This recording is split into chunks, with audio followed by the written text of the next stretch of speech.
jail were in CNN.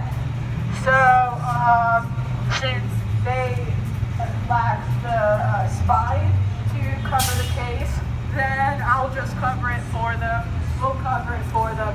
And I'll give a rundown of what happened today in the first day of the appeal hearing. Pretty much, Julian Assange's extradition was denied primarily based on grounds of mental health, because he would have been at suicide risk had he been subject to special administrative measures and the U.S. prison systems that he would have been put in as he faces espionage court, which, by the way, is a court comprised completely of spooks. So he likely would have been doomed to a life sentence. Based off grounds that in that situation he would have committed suicide because he was depressed and diagnosed by the UN Special Rapporteur on Torture, Nils Melzer, that he was a victim of torture. So he was tortured, he was depressed, and based on those grounds, extradition back in January of 2021 was denied. So why is he still in Belmarsh and people have just lost track of that? Well, it's because the Biden Department of Justice, under Attorney General Merrick Garland, have filed an appeal against that decision. And the first part of that took place today.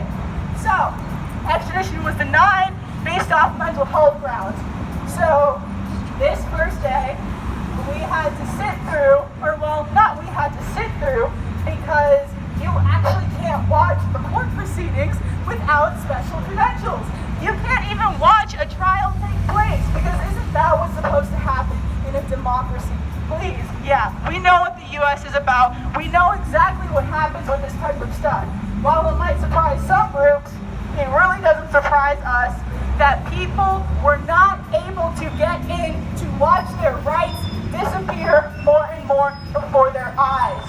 So, as journalists in that Zoom meeting for the court testified that Assange looked terrible and was showing signs of fatigue and torture and coughing because he was drugged by Belmarsh prison on that day. As they're saying how terrible Assange is looking, as those journalists are saying that, guess what James Lewis QC, punk ass for the prosecution, is doing? He's arguing that the physiologists assessing Assange were over-exaggerating his depression because he could still function, he could still read. Do you not understand how that works? We were literally, well, I wouldn't say we, but they were literally in a court of law, debating and trying to disagree with the fact that Assange is at suicide risk using the most asinine and amateur arguments you can think of. And this is supposed to be some top lawyer, some guy who on his website is dubbed Mega Brain? That's James Lewis QC. That's what happens when you're a bootlicker. You're rendered a fucking dumbass and a coward. So, that's what happened today. But, you know what? To me, honestly, this whole thing is crazy, and it's why I want so many people to protest this.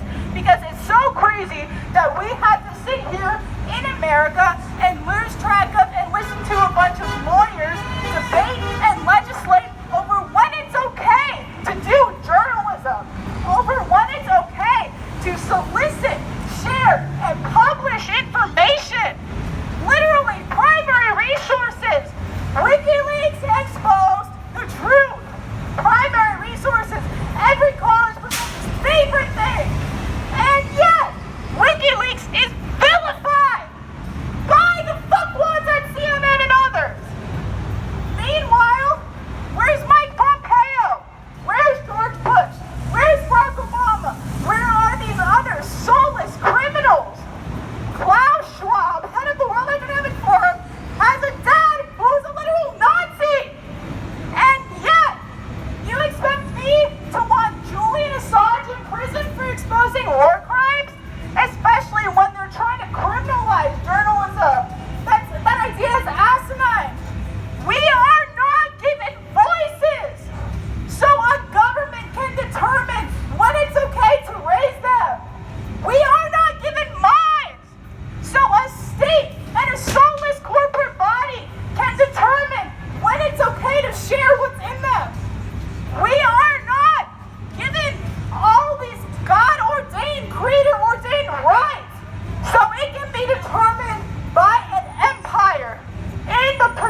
and other freedom fighters, other beautiful